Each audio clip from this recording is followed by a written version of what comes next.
Limit কম থাকে। তো সেই ক্ষেত্রে আমরা কি করতে পারি? তো প্রথমে না আমি আমার প্রিভিয়াস যেই অ্যাডসগুলো চালাইছি, অ্যাড অ্যাকাউন্টগুলো ব্যবহার করছি, তার কিছু অ্যাড অ্যাকাউন্ট আজ আমি আপনাদের দেখাবো আর কি।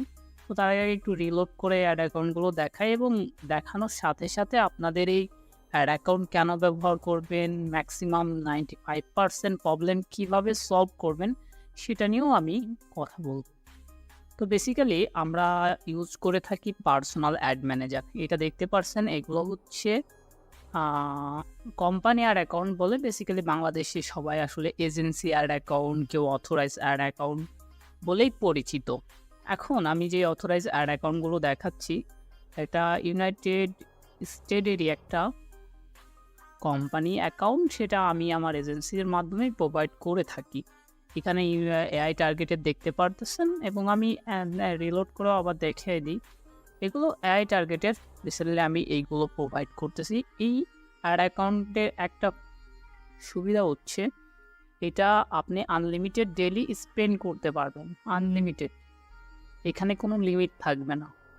তারপরে এইখানে যদি কোনো কারণে অ্যাড অ্যাকাউন্ট ডিসেবল হয়, এমন না যে এই অ্যাড অ্যাকাউন্টগুলো কখনোই ডিসেবল হবে না, হ্যাঁ হবে, কিন্তু না, পার্সোনাল অ্যাড অ্যাকাউন্টগুলো আসলে ডিসেবল হয় হচ্ছে 95% বা 80%, এটা ডিসেবল হওয়ার চান্সই থাকে 20%-এরও কম, মানে একেবারে হয় না বললেই চলে। তো আমি এটা এইচটিটি বলে দেখাচ্ছি। এইচটিটি বল বাংলাদেশ লিমিটেড সবাই জানেন, এরা হচ্ছে ফেসবুকের অথরাইজ অ্যাড পার্টনার। যাদের স্পেন্ডিং অনেক বেশি তাদের আসলে বাংলাদেশে দিত, বাট রিসেন্টলি ডলার সংকটের কারণে ওরা সার্ভিস দেওয়া একেবারেই বন্ধ করে দিচ্ছে। তো আমি এইচটিটি বলে কীরকম স্পেন্ড করছি সেটাও একটু আমি আপনাদের দেখাই।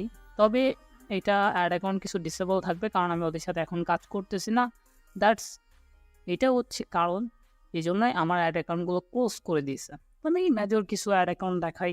এটাতে আমি $1000 করছিলাম, এটাতে $8000 স্পেন্ড করছিলাম, এটাতে $11000 স্পেন্ড করছিলাম, এটাতে $2000 স্পেন্ড করছিলাম, 1000 করছিলাম, 2000 করছিলাম, 10000 স্পেন্ড করছিলাম, 11000 স্পেন্ড করছিলাম, 2000 স্পেন্ড করছিলাম, 7000 স্পেন্ড করছিলাম, 1000।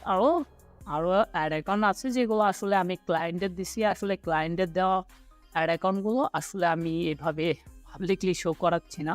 তবে যারা হচ্ছে আমার থেকে অ্যাড অ্যাকাউন্ট নেবেন তাদের আমি অবশ্যই গুগল মিটে ডাকবো, ডেকে আমার ভয়েসটা একটু খেয়াল রাখবেন, কারণ মার্কেটে অনেকেই আমার ভিডিও ইউজ করে থাকে।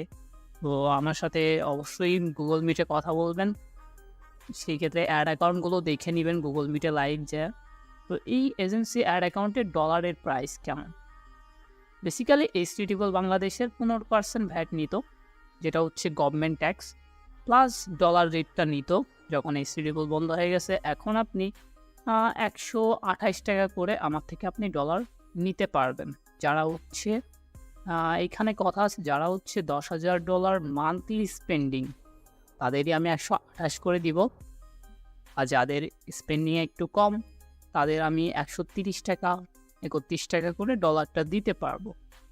তো এই অ্যাড অ্যাকাউন্টগুলোর একটা সুবিধা, যদি কোনো কারণে অ্যাডস অ্যাকাউন্ট ডিসেবল হয় আপনি নতুন অ্যাড অ্যাকাউন্টও পেয়ে যাবেন, এবং সাথে যে ফান্ডটা আপনার অ্যাড অ্যাকাউন্টে ছিল সেটাও আপনি পেয়ে যাবেন।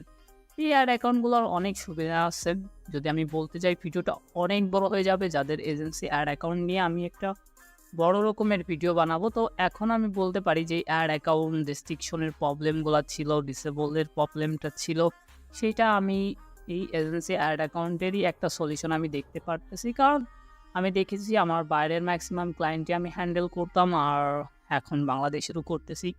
তো আশা করি আপনাদের জন্য এটা অনেকই হেল্পফুল হবে।